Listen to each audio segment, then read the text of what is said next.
Dans les caves de ce viticulteur d'Amboise, c'est le branle-bas de combat.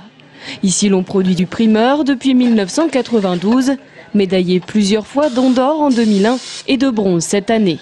Alors, il est hors de question de manquer ce moment festif autour du premier vin de l'année.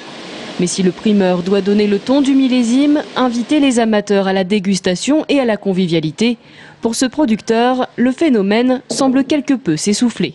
D'année en année, on en fait beaucoup moins. D'année en année, ça se vend de moins en moins.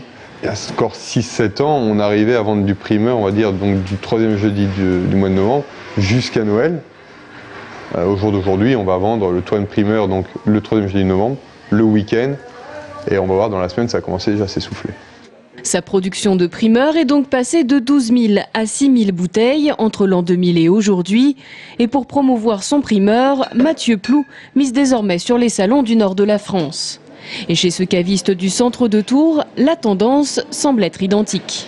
C'est un phénomène de mode qui s'estompe. Il y avait de jolies fêtes dans la grande rue nationale de Tours, ce qui n'est plus le cas aujourd'hui. Je pense qu'il y a eu certains soucis d'une part.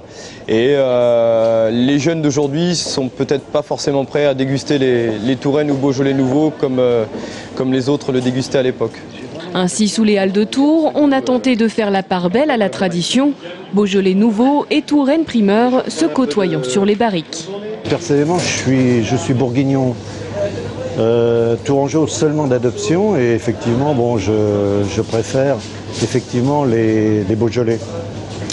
Hein, mais Touraine primeur, je l'aime bien, mais il faut que je goûte encore d'ailleurs. Goûter, le secret est bien là. Et chez les cavistes comme chez les producteurs, on espère que la souplesse et la gourmandise du primeur continueront de séduire les amateurs. Pour ne pas voir s'éteindre une tradition viticole dont on parlait déjà à l'époque de Saint-Martin.